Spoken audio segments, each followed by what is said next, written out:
Ogun Eyikeyi nínú hepatitis B, hepatitis Eyikeyi àrùn jẹ̀dọ̀jẹ̀dọ̀. Ẹ rí pé ewé tó wà lọ́wọ́ mi òun ni stone breaker tá a mọ̀ sí ẹ̀yìn olùbísowó ẹ ti rí. Ṣùgbọ́n bí tá ń lọ ni pé ẹ má bá mi condemn odidi ọ̀gẹ̀dẹ̀ kan tó strong báyìí ẹ gé. Tẹ́ bá ti gé, ẹ pẹ́ ti gé orí ẹ̀ dànù, ẹ wọ inú ẹ̀, ẹ fi nǹkan họ inú ẹ̀ bí pẹ́ gbẹ́ òsì inú ẹ̀. Bẹ́ ṣe họ inú ẹ̀ yẹn, ẹ da lẹ́lọ́nù, ẹ fi nǹkan cover orí ẹ̀ torí ìdọ̀tí. Ó máa sun omi, tẹ́ bá ṣe láàárọ̀ títí ìrọ̀lẹ́ ó máa sun omi, àbọ́jọ́ kejì ó máa sun omi sínú. Omi inú ẹ̀ yẹn ẹ lọ rọ́ sínú kẹ̀kan ẹ gbé wálé. Ẹ wá bá mi wá stone breaker. Farabalẹ̀ kó gbọ́ fídíò ìdélẹ̀. Ogun hepatitis ni kó dẹ̀ fi nǹkan tó bá lágbára sákàǹtì àwọn ọmọ aláìní charity account 2044237680 2044237680 First Bank of Nigeria Global Dahiratu Dhikrlahi Islamic Organization.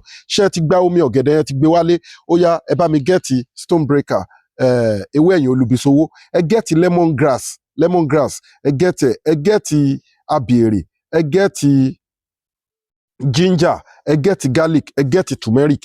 Ẹ gún gbogbo nǹkan wọ̀nyí, ẹ sọ di powder, ẹ gún ní tútù ṣe pa ṣe fúnra á tútù. Ẹ wá lé sí tírè. Ẹ wá mú omi ọ̀gẹ̀dẹ̀ yẹn, ẹ fi wọ́n, ẹ dà lé lórí, ẹ fi wọ́n gbogbo ẹ̀ àbí kẹ́ fi pò papọ̀. Ẹ gbé sí bòjì kó gbẹ, tó bá gbẹ, ẹ sọ di powder. Yóò di powder, ẹ sọ di powder. Tó bá di powder ó dọbẹ̀.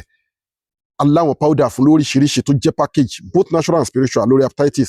Èyí tí mo kọ yín tó bá ti ṣe tó bá ti di powder, báwo ló ṣe fẹ́ máa lò? Rọ́ máa bu ṣíbí kan láàárọ̀, ṣíbí kan lálẹ́ pẹ̀lú kó máa lò pẹ̀lú warm water. Warm water yẹn wà wá rọ kán omi ọsàn wẹ́wẹ́ bí ṣíbí kan lime orange, ṣíbí kan wàá bù sí, wàá mix ẹ̀ pọ̀, wàá mú láàárọ̀ lálẹ́ ṣe fún 90 days bí sínú láì tààlà fún èyíkéyìí àrùn jẹ̀dọ̀jẹ̀dọ̀. Ẹ pè wá fún both natural and spiritual problem. Gbogbo àyíká yẹn tẹ́ bá wà kò síbi tá a kì í deliver sí. À ń deliver sí Canada, America, England. À ń lo the best logistic láti deliver all over the world.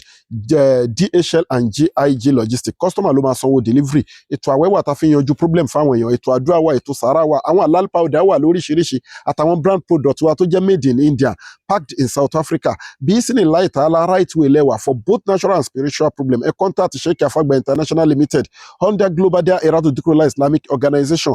Má fi iṣẹ́ tí mo kọ wá yìí, má fi iṣẹ́ ìṣeré ṣí àìkókan àwọn tó nídìí ẹ̀ lára.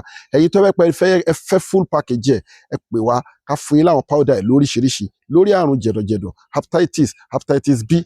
Dẹ́ni ẹlẹ́kejì wọ́n máa ń sọ pé wọ́n máa ń rí lára èèyàn ní hospital tó ń bá test èèyàn. Bẹ́ẹ̀ ni pé wọ́n á ní míì wọ́n ti rí lára ẹ̀ but kò tí lè máa ṣe kinní. So àwọn kò ní di treatment. So àwọn egbògi kan wà tó bá lò á kúrò ńbẹ̀ mẹ́ṣíìnì ò ní rí mọ́. Bí ìsìnì láì tààlà egbògi ó ní agbára o. Kulli dahila uddawahu faltatilibu dawahu lidayikun falatatilibu bi aram inna lizata lillahi jami'a. Gbogbo agbára Ọlọ́run ọba lónìí. Má sàlámù wáyé lálẹ́ kọ́ gbogbo customers wáyé rí bá ti ṣe ẹ̀rọ náà gbégbá ẹ̀ ní rí dààmú ẹ̀ ní rí wàhálà inú yín máa dùn títí ọjọ́ aláyé yín ni.